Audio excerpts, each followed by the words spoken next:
Hi hello అండి, నమస్తే. బాగున్నారా?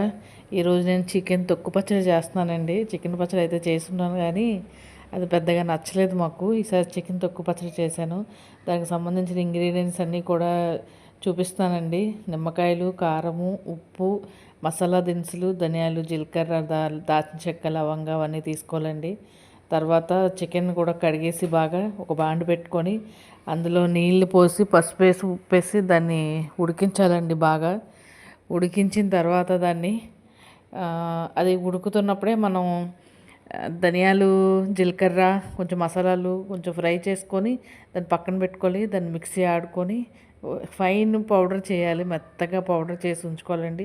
అలాగే ఉప్పు కళ్ళు కూడా కొంచెం మిక్సీ చేసేస్తే అది కూడా కొంచెం మెత్తగా వస్తుంది. ఉప్పు చూసుకొని వేసుకోండి ఎప్పుడైనా సరే. తర్వాత చికెన్ ఉడికిపోయిన తర్వాత దాన్ని అలా స్ట్రైన్ చేసేసి దాన్ని చిన్న చిన్న పీసులుగా చేసేయాలండి.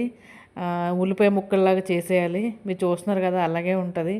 దాన్ని మళ్ళీ ఒక బాండ్లోని ఆయిల్ పోసుకున్నానండి. నేను పల్లి నూనె వాడుతాను, అదే వేసుకున్నాను. వేసుకున్న తర్వాత బాగా మరిగిన తర్వాత మనం తుంచుకున్న చికెన్ ఉంది కదా, ముక్కలు చేసుకున్నది, ఆ చికెన్ని అందులో వేసి బాగా రెడ్ కలర్ వచ్చేంత వరకు ఫ్రై చేసుకోవాలండి. నేను 2 టైమ్స్ వేసాను. ఫస్ట్ ఒకసారి వేసాను, అది అయిపోయిన తర్వాత మళ్ళీ ఇంకోసారి కూడా వేసానండి. అది కూడా వీడియో పెట్టాను చూడండి. చికెన్ టేస్ట్ అయితే చాలా బాగా వచ్చిందండి. పచ్చడి టేస్ట్ చాలా బాగుంది. ఉప్పు, కారం అన్నీ కరెక్ట్గా కుదిరాయి. బాగా వచ్చింది కూడా. మా పాపకైతే బాగా నచ్చింది. తనకు కూడా తినింది, బాగుందని చెప్పింది. మీరు కూడా ట్రై చేసి చూడండి. చికెన్ పీసులు అయితే కొంచెం గట్టిగా ఉండడం వల్ల ఇప్పుడు పళ్ళు పరిస్థితి బాగాలేదు కదా, పళ్ళు కొంచెం ఊరికే కదిలిపోతూ ఉంటాయి. దానికన్నా ఇది బెస్ట్. అందుకనేసి ఇది నేను ఇది చేశాను, ఇది బాగా వచ్చింది. కానీ ఒక 1 అవర్ టైం కేటాయిస్తే మీకు టేస్ట్కి టేస్ట్ ఉంటుంది. బయట తీసుకోవాల్సిన అవసరం లేదు, ఇంట్లోనే ఈజీగా చేసేసుకోవచ్చు. అది బాగా ఏగిన తర్వాత దాన్ని ఒక గిన్నెలో తీసుకొని తర్వాత అందులో అల్లం వెల్లిపాయ పేస్ట్ రెడీ చేసుకుని, అల్లం వెల్లిపాయ పేస్ట్ కూడా నేనే రెడీ చేసుకున్నానండి. దాన్ని ఇప్పుడు కూడా నేను అల్లం వెల్లిపాయ పేస్టు, జీలకర్ర, పసుపు, ఆయిల్ వేసుకొని పేస్ట్ చేసుకుంటున్నాను. అలా చేసుకోవడం వల్ల స్మెల్ బాగుంటుంది, టేస్ట్ కూడా బాగుంటుంది. అలాగే కారం కూడా ఎండబెట్టేసి అది మిక్సీలో వేసి, మిరపకాయలు మిక్సీలో వేసి పొడి చేసి దాన్ని స్టోర్ చేసుకున్నానండి పచ్చళ్ళ కోసమే. దానికి ఈ చికెన్ పచ్చడికి నేను ఆ మిరపకాయ కారమే వాడాను. తర్వాత మనం చికెన్ వేపేసుకొని పక్కన తీసుకుంటాం కదా, అదే ఆయిల్లోని అల్లం వెల్లిపాయ పేస్ట్ 2 స్పూన్లు వేసుకున్నానండి. అది పప్పు అదే పల్లి నూనె అవడం వల్ల అది నొరగా ఎక్కువగా వస్తుంది. అందుకు మించి ఏం కాదు అది. అది ఒకేసారి అల్లం వెల్లిపాయ పేస్ట్ వేసినప్పుడు ఎప్పుడైనా సరే పల్లీలో అలాగే వస్తూ ఉంటుంది బుడగలు బుడగలుగా. అది అల్లం వెల్లిపాయ పేస్ట్ బాగా ఫ్రై అయిన తర్వాత దానిలో పసుపు, కారము, మసాలా పౌడరు అవన్నీ వేసుకొని బాగా కలుపుకోవాలండి. ఎప్పుడైనా సరే కారం వేస్తే కొంచెం కారం స్మెల్ వస్తుంది.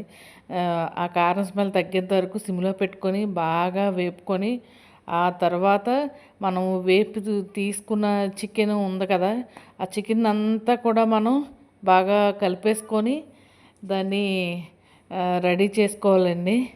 మీకు కూడా నచ్చితే కనుక మీరు కూడా మీ పిల్లలకి ఒకసారి చేసి పెట్టండి. టేస్ట్ అయితే మాత్రం చాలా బాగుంది.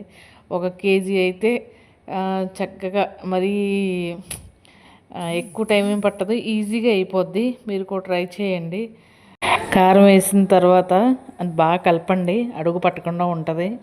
ఆ తర్వాత మసాలా పౌడరు, తర్వాత సాల్టు అవన్నీ వేసుకొని బాగా కలుపుతూనే ఉండాలండి, అడుగు పట్టకుండా ఉంటుంది. ఆ తర్వాత ఏపిన చికెన్ ఉంటుంది కదా, దాన్ని కూడా ఒకసారి అందులో వేసుకొని బాగా కలుపుతూ ఉండండి. కొంతసేపు అలాగది ఆయిల్, మసాలా అన్నీ పట్టేంతవరకు కూడా కంటిన్యూగా కొంతసేపు ఉంచండి. దాన్ని బట్టి టేస్ట్ బాగుంటుంది. మళ్ళీ ఉప్పు వేసుకోండి, కొంచెం ఉప్పు చూసుకొని. నేనైతే మాత్రం చికెన్ ఉడకబెట్టేటప్పుడు ఉప్పు వేసాను, మళ్ళీ వేయలేదు. మళ్ళీ ఉప్పు, కారం అవన్నీ వేసుకున్న తర్వాత అన్నీ చూసుకొని అప్పుడు సాల్ట్ వేసానండి. నేనైతే 1½ స్పూన్ వేసాను.